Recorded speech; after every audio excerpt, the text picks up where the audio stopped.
Hello everyone, welcome to another Let's Play. My name is Anna Mardal and we're playing The Crown and the Flame Book 2, Chapter 9.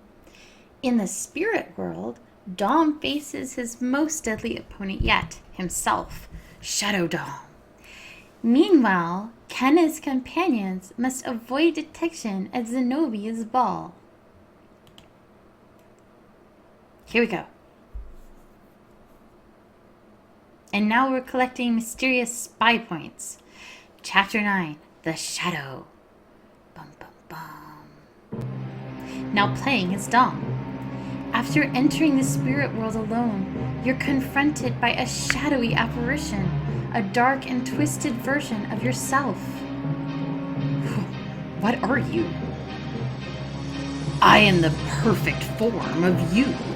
You without emotion, without weakness. Tremble at how powerful I am. I'm not gonna be able to hold it together to narrate this. It's too funny to me. It even makes the words wiggle. It's perfect. He instantly conjures a fireball and hurls it at your face. I guess fire back seems better than trembling, so fire back. Summoning all your power, you conjure a fireball of your own and shoot it forward. The two fireballs collide in a huge explosion of flame between you. You're stronger than I gave you credit for. If you're what I have become, then I'm going to have to make some serious personality changes. Enough chit-chat. He disappears in a cloud of dark tendrils. Over here, Dominic. You turn, and he reforms in an instant. His cold hand snaps around your neck, lifting you up in a chokehold. I thought you, of all people, would put up more of a fight. You feel his grip tightening and the world growing dim. This isn't who you are. Remember who you love. Love? I don't love anyone. His grip around your neck loosens briefly, then grows even tighter. You do love someone. You love Kenna, who is our friend. I loved Kenna once, but that was before. His grip once again loosens to the point where you can almost slip out of it, but he catches himself and it tightens yet again. You can feel life leaving your body. Do not think you can trick me into letting you escape. You may think you know me, Dominic Hunter, but you know nothing. I know that you'd do anything for Kenna. I do know. I know that deep down, you are me. And that means you still love Kenna because I always will. Kenna is it gonna punish me depending on what I pick? I don't ship them as true love. I never have. And you had plenty of opportunities in book 1 to say that they weren't lovers, that they were just really close friends, which I like. I like close friends. And I love Rose, who is still alive. And I love Say. And we're going to have a nice polyamorous love triangle together. And I do love Kenna, but I love her as my friend and queen, not as my true soulmate love. So I'm going to say Kenna's my queen, and hopefully that is going to get me the same right answer. I'm going to be pissed off if we have to say true love to get the army points or whatever. Here we go. Kenna is my queen. His eyes glaze over. He lets you go, falling to his knees and burying his face in his hands. I do love her. I don't know when I told myself I didn't, but I don't know who I am anymore. He stares at you, and slowly his body evaporates, the pieces scattering into the wind. Oh, okay, five for me. That was an acceptable answer. Good game. Good, pet the game. That's one way to make an exit. And that means now it's time to make mine. As you close your eyes, you hear a familiar sound, a faint chirrup in the distance. It can't be. That sounds like... Oh, we get to rename Hawker. That was his name, Hawker. A moment later, a glowing shape materializes into Hawker, a white light haloed around him. I've missed you so much, Hawker. Hawker takes a tiny step forward, stretching his feathery neck out. You crouch down, ruffling his head feathers. You were just waiting for me here, weren't you? Hawker looks up at you, a sadness in his eyes, waiting to say goodbye. Hawker nuzzles his head against your knee. You notice he's holding a very tiny, fiery orb in his claws. He crouches down, preparing to fly away. Hawker is gone forever, but the spirit world and real world have mysterious connections, whistled to gain a new ally and new pet in the real world. What the heck, man? 30 diamonds? That's a lot. Okay. You whistle 2 short blasts. Hawker nods enthusiastically, dropping the orb into your hand before flying away. Goodbye, old friend. You stare into the orb and find yourself back in the real world. You climb out of the volcano, resting on the sloped lip, unscathed. I did it. I passed the test. Beside you, you see the fiery orb nestled into a crack in the volcanic rock. But that can't be. Hawker gave that to me in the spirit world. With a burst of fiery red light, it splits open, revealing a blazing phoenix. Holy crap. Chirrup indeed. Whoa, you look just like Hawker. That is not the first thing that entered my mind. Well, except for the whole on fire thing. That's new. So, you remind me a lot of Hawker, but you're also clearly something new. Maybe you should have a new name too. Aw, man, now we gotta name a phoenix. We are going to name him Phoebus. Like Phoebus Apollo. Come on, Phoebus. I'll call you Phoebus. How's that? Phoebus nuzzles against your side, the fire that emanates from him warming your skin. Aw, man, I can't wait to show him to Rose. Anu approaches, stunned. That's a phoenix. They are legendary among our people. One hasn't been seen for thousands of diamonds. Were you going to say diamonds? He reaches out to touch Phoebus, but catches himself, turning to you as he straightens. You disobeyed me. What do you have to say for yourself? I'm sorry. I disrespected you. Please forgive me. You'll have to earn my forgiveness. I understand. You are reckless, and your recklessness will be your downfall. But I cannot deny that I was wrong. Clearly, you possess more control over your emotions than I thought. Does that mean you'll train me? Yes. Against my better judgment, I will go into the spirit world with you. I will teach you the final step toward finding your dragon. I got a phoenix. Does that count? Now playing as Kenna. Here we go. Zenobia has just announced the entertainment at her ball. Prisoners fighting to the death in a pit. This is barbaric.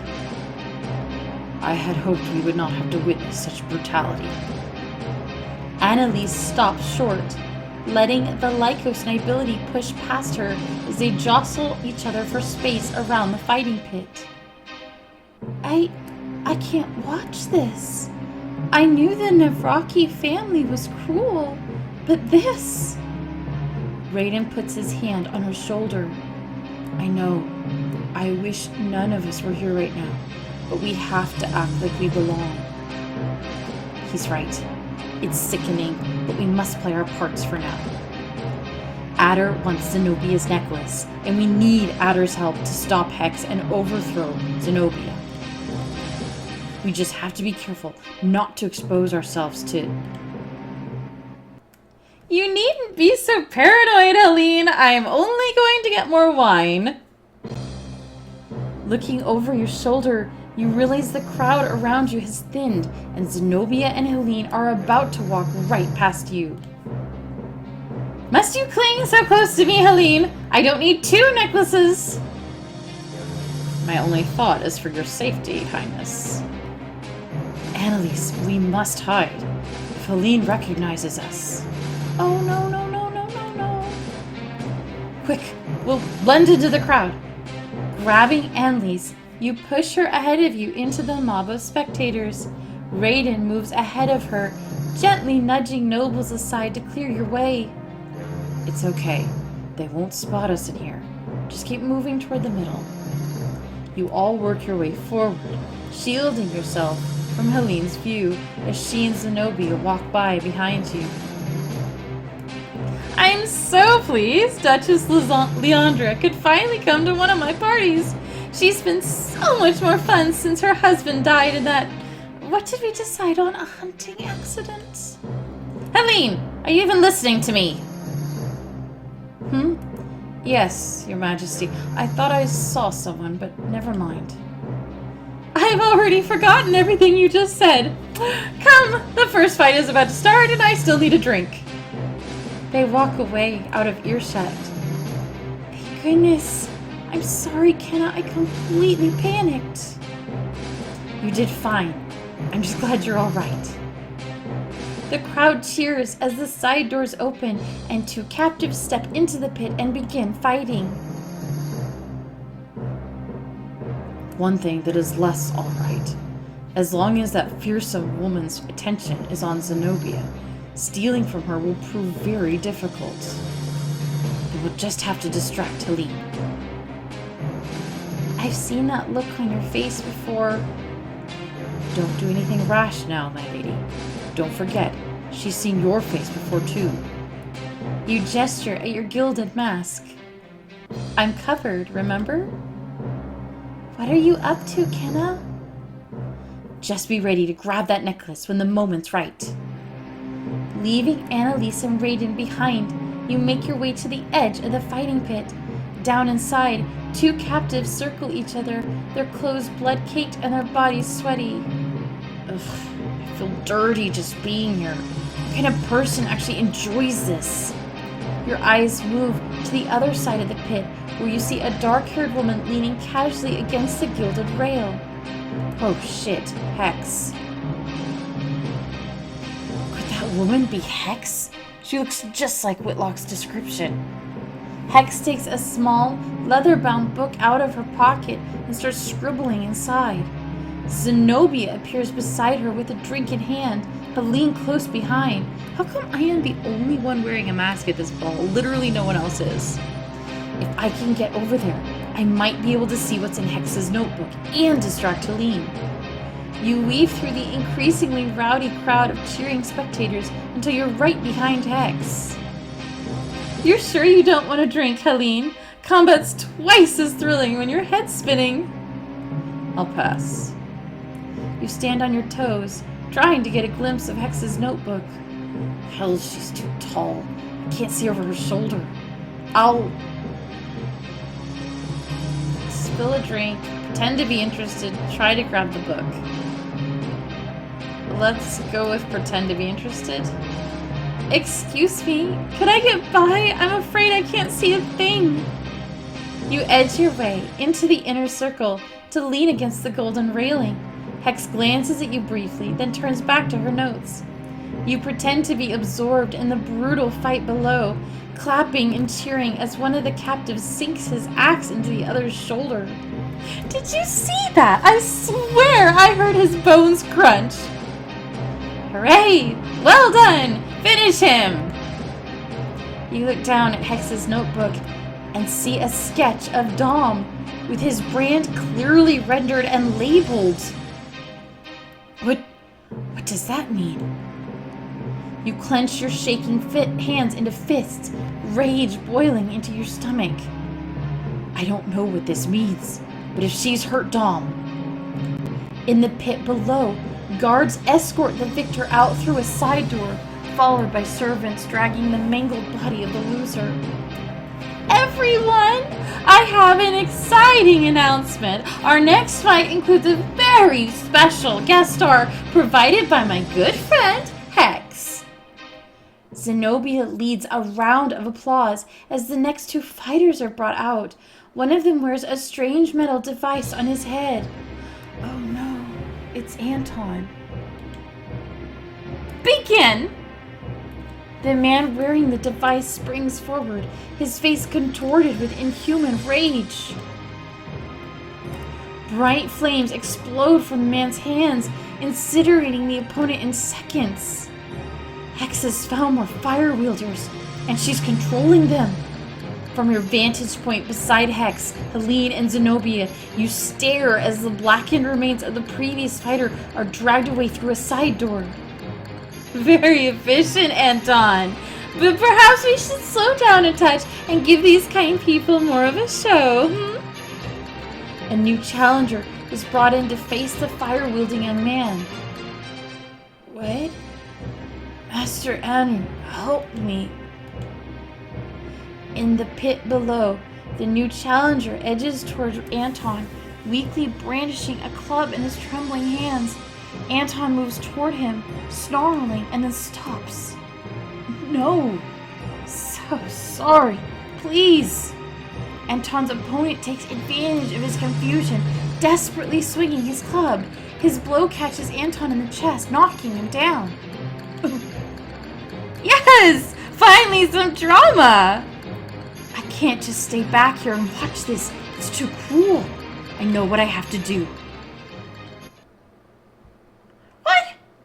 That was super fast. Was that super fast? It felt super fast. You overcame your darker self in the spirit world. You emerged from the spirit world with a fiery new friend. You successfully avoided detection at Zenobia's ball. You snuck a look at Hex's notebook and learned she's aware of Dom's fire magic. Spy Master, you earned 4 of 4 spy points. Try to build your spy score over the next chapter. Overall progress. Phoebus, alive and recruited. That was a really short chapter, and it was actually kind of expensive because we had to pay 30 diamonds to recruit the Phoenix. So that, I don't know how I feel about that. Grumble, grumble, grumble, grumble. So anyway, we got 1 diamond for completing the chapter. Woohoo! So really, Phoebus only cost 29 when you think about it that way. That was chapter 9. We'll pick up in chapter 10 in the next one, and I will see you then. Once again, my name is Anna Mardal, and this is The Crown and the Flame Book 2. Thank you so much for coming along with us, and have a good one. Bye-bye.